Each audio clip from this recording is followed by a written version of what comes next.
est de méditer la Bible et de lire tout le temps les Écritures et de rester en contact. Tu peux beaucoup étudier à l'école. Mais si Dieu ne se trouve pas ensemble avec toi, tout ce que tu feras, il n'y a rien qui va marcher. Parce que c'est Dieu qui nous donne tout ce que nous avons. Je pense que je vais finir par là. Si vous n'obéissez pas Dieu dans votre vie, vous allez vivre une vie très difficile. Parce que Dieu ne sera pas avec vous dans vos projets. Ici, dans le livre de 2 Pierre, dans le livre de 2 Pierre, au chapitre 1, nous allons commencer vers verset 19. Et nous tenons pour autant plus certaine la parole prophétique à laquelle vous faites bien de prêter attention, comme à une lampe qui brille dans un lieu obscur jusqu'à ce que le jour vienne apparaître, que l'étoile du matin se lève dans vos cœurs. Amen. Amen. Regardez, nous tenons pour autant plus certaine la parole prophétique. C'est la parole là que nous prêchons, laquelle que vous faites bien de prêter attention, comme une lampe qui brille dans les lieux obscurs, jusqu'à ce que le jour vienne apparaître, et que l'étoile du matin se lève dans vos cœurs. Au verset 20, la Bible dit, sachez que tout d'abord, vous-même, qu'aucune prophétie d'écriture ne peuvent être objet d'interprétation particulière. Donc personne n'a le droit de commencer à expliquer la Bible de sa manière. Donc personne n'a le droit de prêcher ou de prêcher la Bible de sa façon de penser. Parce que la Bible dit, au commencement était la parole était avec Dieu, et la parole était Dieu. Donc si la parole était Dieu, donc personne sur la terre a droit d'interpréter la Bible de sa façon de penser. Ça ne marchera pas. Donc, si les hommes arrivent d'interpréter la Bible parce qu'ils ne lisent pas les Écritures, parce qu'ils ne méditent pas la parole de Dieu. Si vous les méditez, si vous écoutez la parole de Dieu jour et nuit, je sais que notre Dieu est fidèle. Il ne change pas. Il est le même aujourd'hui, il demeure hier éternellement. Si vous donnez votre cœur réellement à écouter, à méditer, vous allez voir Dieu dans votre vie. Si vous rencontrez Dieu, votre foi sera... façon la bien vous connaissez vous changer. Moto a sali expérience na Nzambe azala susu ndenge bato bazalite. Akomi moto moko anormal. Akomi moto moko akomi différent na bato. Azali koloba lisusu ndenge bato mokili baloba te. Azali ko kanisa lisusu ndenge bato mokili bakanisa te. Parce que asali expérience wana na Nzambe na ye. Isikoyo Nzambe alobi boye na liloba na ye. O méditer liloba oyo butu na moi. Médite les jours et nuits. C'est une obligation. Bon là, je vais aller pour finir. Je vais finir dans le livre de Deutéronome. Dans le livre de Deutéronome, je suis au chapitre 28. C'est là que nous allons mettre point final de notre exhortation d'aujourd'hui. Deutéronome chapitre 28. Nous allons commencer à verset 6 et verset 1. Nous allons descendre jusqu'à verset 8 si je ne me trompe pas. Si tu obéis à la voix de l'Éternel, ton Dieu, en observant et en mettant en pratique tous ces commandements que je te prescris aujourd'hui, l'Éternel, ton Dieu, te donnera la supériorité sur toutes les nations de la terre. Voici toutes les bénédictions qui se répandront sur toi et qui seront ton partage lorsque tu obéiras à la voix de l'Éternel, ton Dieu. Tu seras béni dans les villes et tu seras béni dans les champs. Le fruit de tes entrailles, le fruit de ton sol, le fruit de tes troupeaux, les portées de ton gros et de ton menu bétail, toutes ces choses seront bénies. Ta corbeille et ta huche seront bénies. Tu seras béni à ton arrivée et tu seras béni à ton retour. L'Éternel te donnera la victoire sur tes ennemis qui s'élèveront contre toi. Ils sortiront contre toi par un seul chemin, ils s'enfuiront devant toi par 7 chemins. L'Éternel ordonnera à la bénédiction d'être avec toi dans tes greniers et dans toutes tes entreprises. Il te bénira dans le pays que l'Éternel ton Dieu te donne. Amen. Amen. Écoutez bien, est-ce que vous avez compris la lecture que vous avez faite? Donc, quand tu médites la parole de Dieu, quand tu obéis la voix de ton Dieu, si tu observes en mettant en pratique tous ces commandements que je t'ai prescrits aujourd'hui, que Dieu avait écrit, avait prescrit à Moïse, l'Éternel ton Dieu te donnera la supériorité sur toutes les nations de la terre. Donc, tu seras supérieur. La Bible dit d'aller toutes les nations. Partout où tu partiras, Dieu t'accordera la supériorité. Regardez par exemple le cas de Joseph. Ses frères, qui on l'a vendu dans la maison de Potiphar. Mais dans la maison de Potiphar, il a fait quoi? Il était quoi dans la maison de Potiphar, Joseph? Il était chef. Il était vendu dans la maison de Potiphar. Potiphar était qui? Était égyptien. Il travaillait, était officier de Pharaon. Mais même dans la maison de Potiphar, Joseph était chef des autres serviteurs.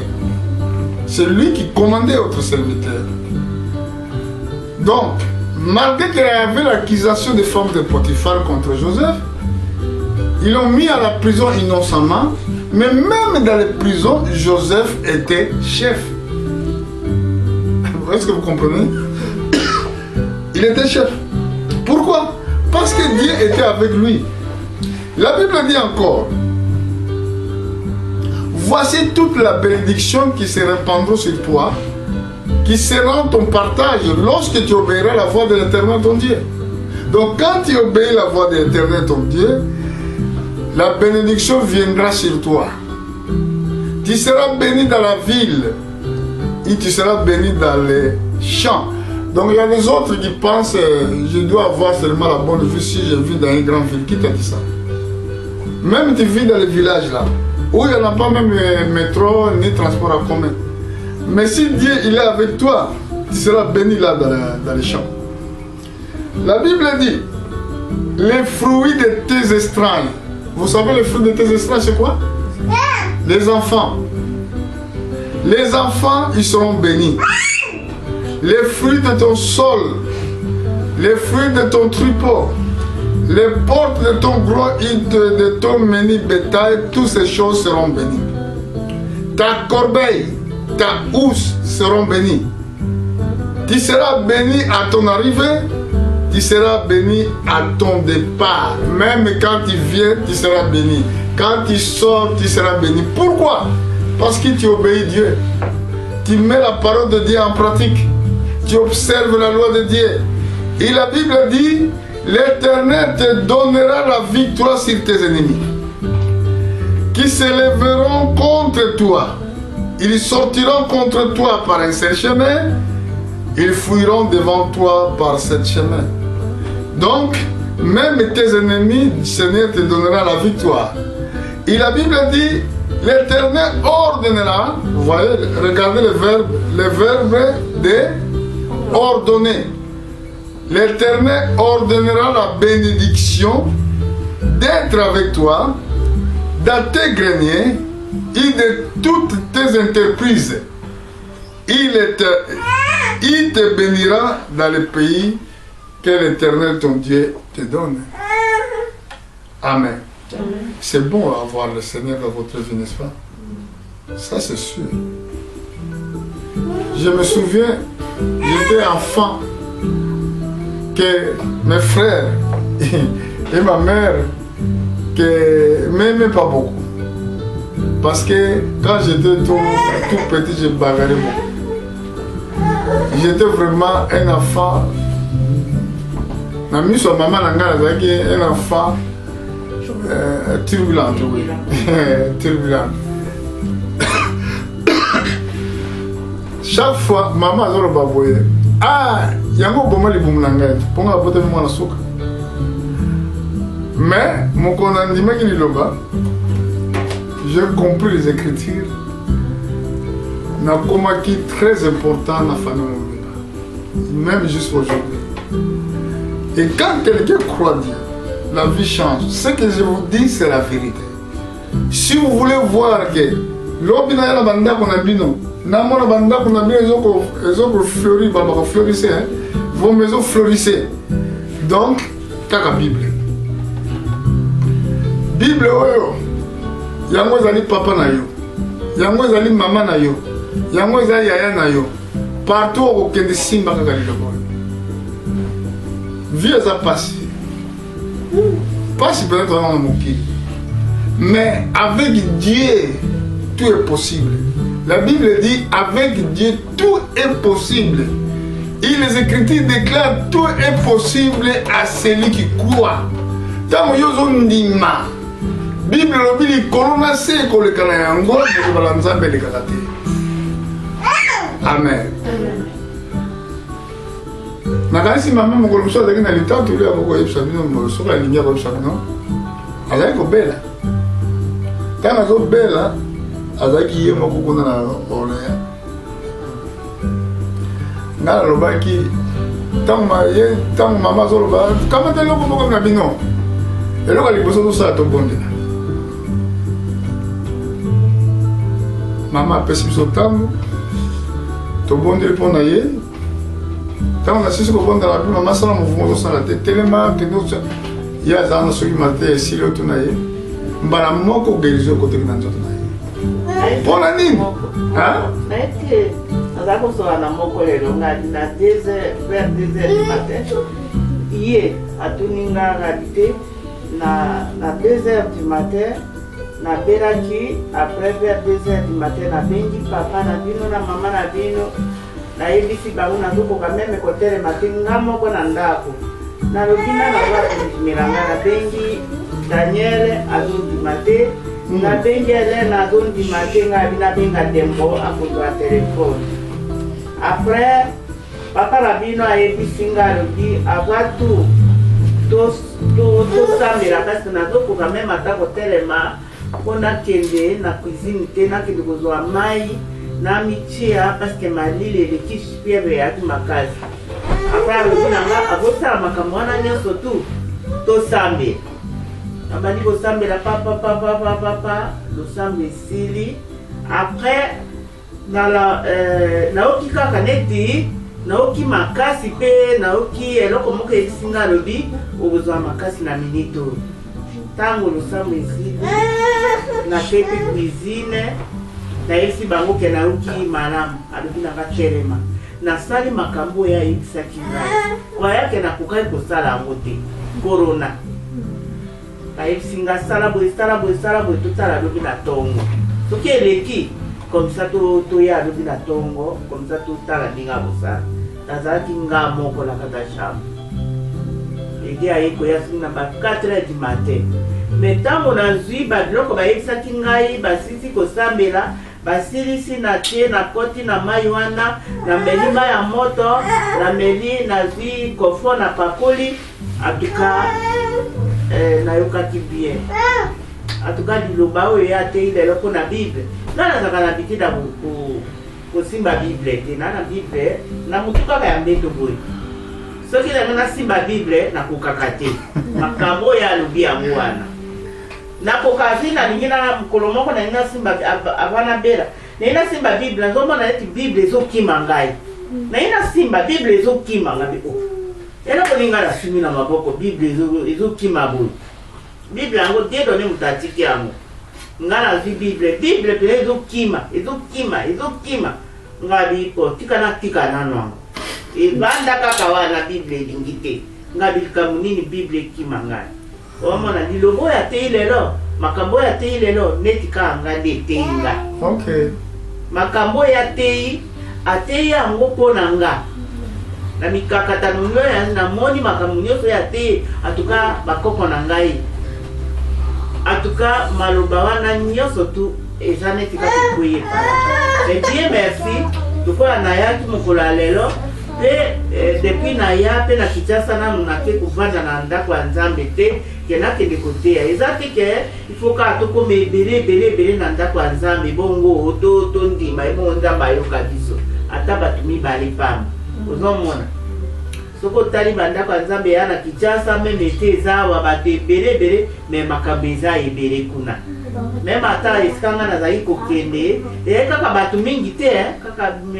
bato mingi te kaka ngala ya pamba mais ozoyoka ke liloba ezokota yo en tout cas Dieu merci parce que akomisi nga makanisi na ngai eke mosika na bana Nzambe atika ngai te po te nakoka kokende na Bible nakoka kobanda kotanga Bible parce que meme ndoto nga naloti lelo lobi nabengaki mwana mwasi moko na Kinshasa natuni ye mutu nga biboni papa mwamosi nazongiseli nga mabe alobi na nga makambo mabe abandi oloba nga bi mama nabengi oko natuna papa ndenge nini azali boye kuna na Kinshasa apres nakati nayoki ka telefone mosusu eleli nabibona tiki yo maya na motema na ngai ezalaki pire natiki telefone wana ali nakati ye nalali kaka lelo namoni na ndako na ngai ezalaki na ndako na ngai nakoti mwana mwasi moko alali avandi na mwana na mbeto yanga mwana mwasi wana ntango avandi na mbeto na ngai muto nazaki interese mpona namoni ye wana ye pa avandi wana na kiti na siliki nga ndeni nakuti makambo oyo boye apres ti tokei apres esili ndotango ekeleki mwa molai apres naye komona lisusu naye kolanda lisusu nakuti na ndako ya mutu mosusu nakuti mutu avandi na mwana mwasi wana ndenge azalaki na mwana na bebe wana kaka lisusu na maloba kaka na simbi ye na bandi kobete nabeti ye apres ntango nabeti ye apres namoni azosolola malamu soki makambo ndenge ndoto yango eya kotila bon apres naye kobenga mwana moko toyokanaka nelelo alobi mama par rapport ndoto makambo oyo ezalaki lobi yo na ndeko wana peut-être réponse yango wana epesi yo ndenge wana eza likambo moko kaka peut-être ndenge oloteli te mais bato wana peut-être bakotaki réunion na yo ou bien peut-être likambo moko ezali oyo omoni ndoto wana eza ndoto ya pamba te bana bandaki kolimbola papa na bino aza mosali na Nzambe aza neti docteur nga soki nga na ye na koyebisi nga papa naloti boye tala ndenge nga namona nakutangeli nyonso me koza bakoko meme ata lelo te na koyebisi nga tala namonaki boye namonaki boye ozomona amen. Bon, mpona kosala conclusion mpona nini tolobi ke Nzambe aza bien ntango na bandaki koteya malamu na Afrique bamosusu makambo oyo nono nalobi yango te nakutanaki na mama moko azali kobela na hôpital azalaki na moto te azalaki mpe na mbongo ya kofuta hôpital te babimisaki na hôpital mpo moto azala te na époque ezalaki na 88 mama wana ntango mabenki babimisi na hôpital nga pendake nazoteya sango malamu nakomi na lupango ya mama wana nakuti ye boye napesi ye mbote ye azongisi mbote nabi eske mama okoki koyoka liloba na Nzambe ye alobi wi bongo vandi bopona nini oyo nabelaka naza na mobali te mobali atika ngai naza na bana mibale maladi ezoniokola ngai yango navandi na libanda nazopesa témoignage oyo mbala mosusu ekokota na domaine ya bato ya français te mpo na nini esengeli na bino kotangaka bible epui kobangaka nzambe ntango bozotanga bible wana. mbala moko mama wana afungoli ngai porte andimi koyoka liloba na nzambe nalobi na ye tokota na ndako tobondela mpo ezali na libanda en plein air balopango eza clôture te. ntango na bondeli mpo na ye ngai natiki ye nayebisi ye ke yaka na poko akoyoka liloba na nzambe na assemble. Nsima mama wana ayaki na poko na ndeko na mwasi tobondelaki susu mbala mibale. Nsima makambo na nsima makambo oyo nyonso ntango esalami ezalaki mardi jeudi ndenge ezalaki église asika naza kofungola toleki kokende kotala bato oyo toteyaki obi naza koleka na bandako natala bato wana mpo baya na église na pokwa. nakoti na ndako ya mama wana naki okuta mama wana sikoyo ye moto azalaki kotelema boye akomotambola boye.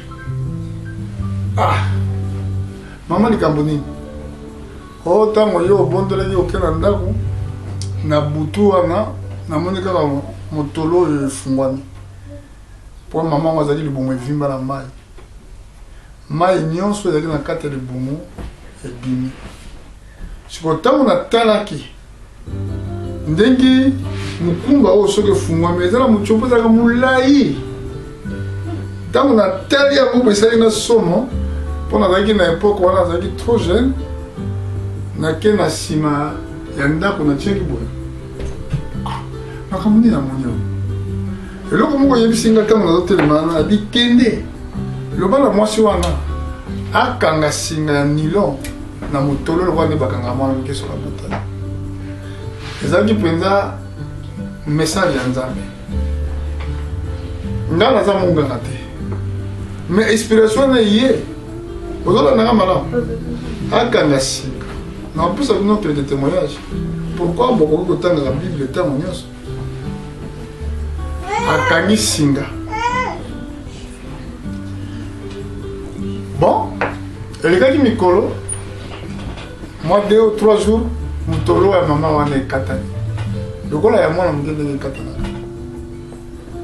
nasombile baantibiotique napesi ye mpo azalaki na moyen te ameli baantibiotique wana mpasi na ye sima azongi bien. tala moto babenganaki na hôpital tala moto baminganga balembi kopesa solution me mama wana azolobi koti lelo azali na bomoi.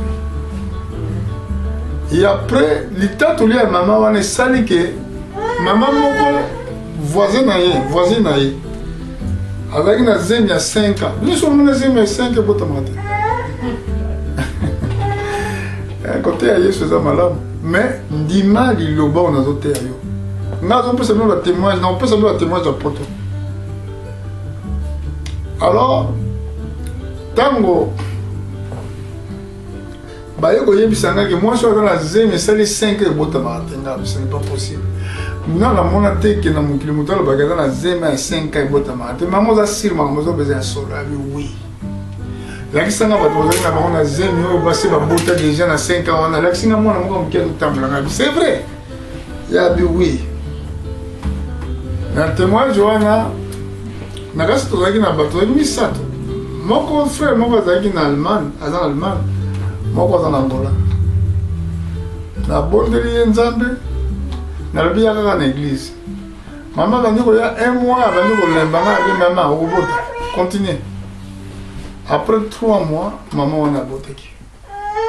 sikoyo bato bazozela nga na kopesa mwana wana abotaki ya mobali komo.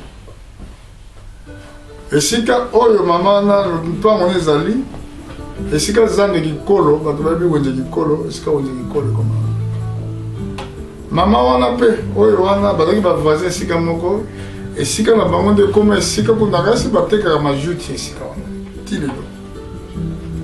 alors nzambe na nzela na liloba na asalinga makambo mingi ya kokama mokolo mosusu nautaki na 2010 nakei na Luanda namoni mwasi moko ya kopesanga mbote apesinga mbote amemi mwana moko batuni o mwana oyo bapesa kombo na yo ah merci bopesa kombo na nga mama ozotuni nga papa ozoyeba nga so te ngai nazoyeba te alobi nazali kobota te nayaki epai na yo osambela nga mpona bota alors ntango obondelaki nga mwana oyo abotamaki ye yango topesa kombo na yo vous imaginez ke ngai nayebi ye te mama babeke mwana oyo yo moto obondelaki mwasi ozobota te aboti yango bapesa kombo na Autriche esalama na Autriche awa na Europe eza na ndeko moko tozalaki na kasi frère bien nako koyeba tokendaki na ndako ya mwasi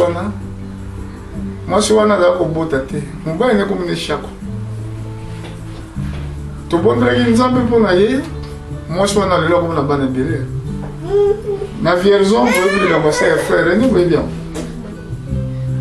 frère ene lelo aza na bana mibale misato na oyo liboso azalaki na ye mpo na difficulté ya kobota donc eza na bamiracle ebele oyo nakoki kotanga te natangi quelques-unes oyo nzambe asalaka na motu oyo azotosa liloba na nzambe na cœur mpe azotambola na crainte mpe azosalela ndenge makomi elobi yo mpo oza na maladi yo mpo oza na komitungisa